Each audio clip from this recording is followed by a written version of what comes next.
I think the best place to start with you before we get into your attention schema theory and the meat of your research and into all those nuances and details, we have to be good philosophers and just start with the most basic question that I'm sure you're used to getting. But what is consciousness? When we talk about consciousness and the way that you are going to be explaining it, what exactly are we referring to?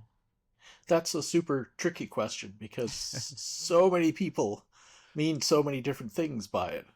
And, people listening to the podcast probably have their own concepts. And so one of the most popular, one of the most common concepts, consciousness is everything in my mind at any moment. It's all the stuff swirling around in there.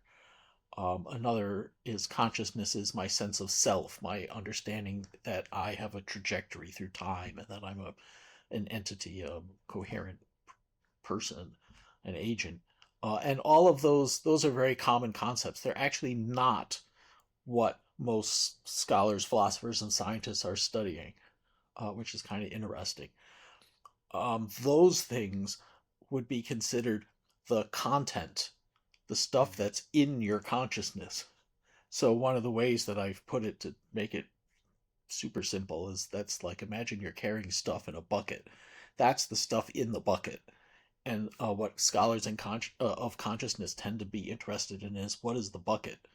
Like, what is the bucket made of? How is it that we have a subjective experience of anything at all, whether it's visual perception or self knowledge or a thought, whatever it is, doesn't matter. Just how is it that a brain can produce a subjective experience? Why is it that we, scientifically, biologically, we think we're basically information processing machines housed in a big fleshy body? How does that thing apparently produce or at least claim to have a subjective experience that we describe as being separate from um, the physical world, right? Because there's the world of physics and things push on each other and there's forces and energy, and then there's a feeling. Like, what is that? Where does that come from? So, ever since really the 70s, a long time ago, like 50 years now, we're talking, people have been almost 50 years, people have been asking specifically, how does a brain end up with a subjective feel for anything at all? And that becomes the question of consciousness. Wonderful.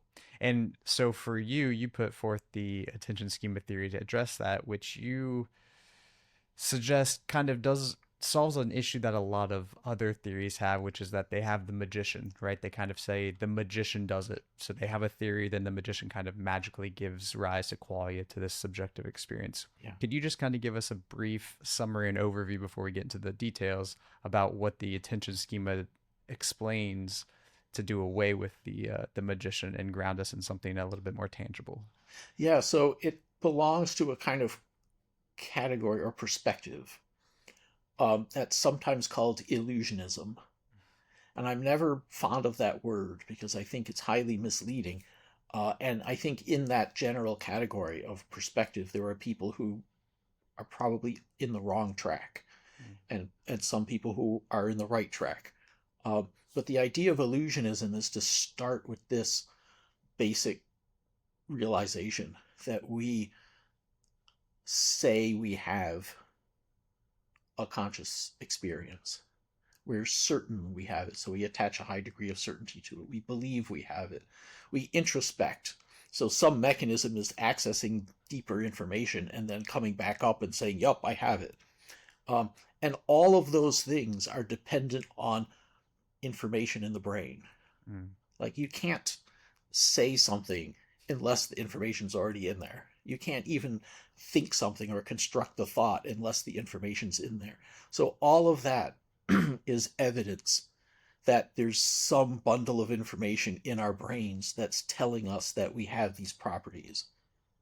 But it is not evidence that we actually have those properties, right? And so um, it's so the starting point is, well, how do we explain how this big biological machine arrives at that kind of self model? that self-description.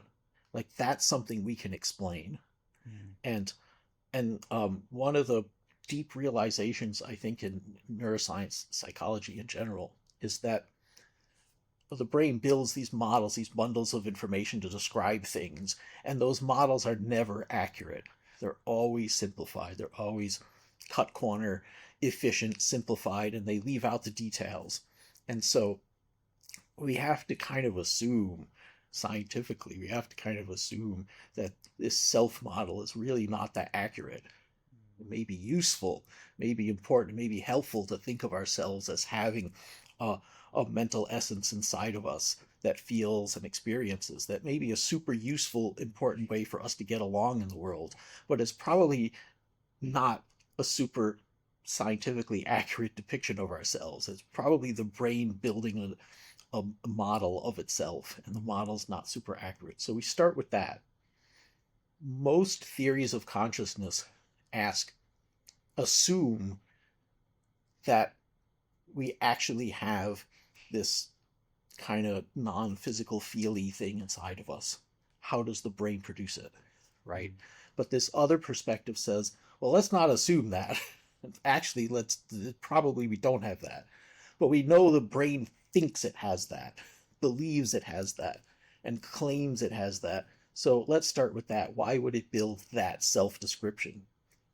And what circuits in the brain do that, and what's the adaptive value of that? So that's kind of the overarching framework of this approach to consciousness. So it's much more information processing, and there's nothing in it that requires magic or Right. something non-physical going on.